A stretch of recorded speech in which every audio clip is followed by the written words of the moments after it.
बिस्मिल्लाहिर्रहमानिर्रहीम अस्सलाम वालेकुम। आज भुने हुए बीफ की रेसिपी दूँगी आपको, बहुत ही मज़ेदार और यम्मी सा हम बीफ बनाएँगे यहाँ पे। उसके लिए जो है ना वो सबसे पहले मैंने ले लिया है बीफ, 1 केजी होगा तकरीबन मेरे पास ये बीफ है। इसको जो है ना वो हम लोग डालेंगे प्रेशर कुकर के अंदर। प्रेशर कुकर को मैंने जो है ना वो प्री हीट होने के लिए रखा हुआ था लाइट सी फ्लेम पे, और ताकि जल्दी से जो है ना वो हम इसमें चीज़ें डालें और ये बॉयल होना शुरू हो जाए। तो बीफ डाला है मैंने, इसके साथ नमक डाला है, लहसुन अदरक का पेस्ट 1 टेबल स्पून, नमक 1 टेबल स्पून, पिसी हुई लाल मिर्च 1 टेबल स्पून, हल्दी का पाउडर, और ये तमाम इंग्रीडिएंट डालने के बाद हमने जो है ना वो इसके अंदर डाल देना है 2 ग्लास पानी, और इसको मैं लगा दूँगी प्रेशर। आधे घंटे के लिए सॉरी 15 से 20 मिनट में जो है ना वो हमारा बीफ गल के रेडी हो जाएगा। तो इसको हमने प्रेशर देकर इसको अच्छे तरीके से गला लेना है। तो ये देखिए इतनी सी फ्लेम पे मैं इसको रखूँगी, 10 से 15 मिनट में ये रेडी हो जाएगा। ठीक है?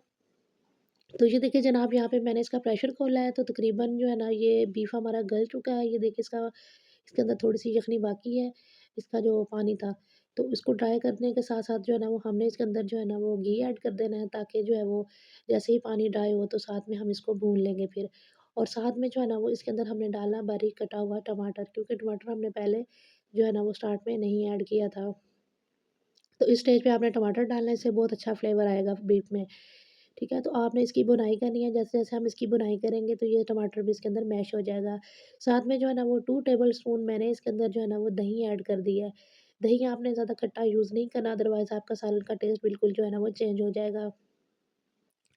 तो यहाँ पर दही डालने के बाद आपने इसको अच्छे तरीके से भूनना है। तो ये देखें इसका ऑयल सेपरेट हो चुका है, मैंने बहुत अच्छे तरीके से बीफ को भून लिया है। तो इसको अब हम डिश आउट करते हैं। तो ये देखें जनाब हमारी रेसिपी की फाइनल लुक। मेरे चैनल को सब्सक्राइब करते हुए जाइएगा, दुआओं में याद रखिएगा, अपना बहुत सारा ख्याल रखिएगा। Thanks for watching the video.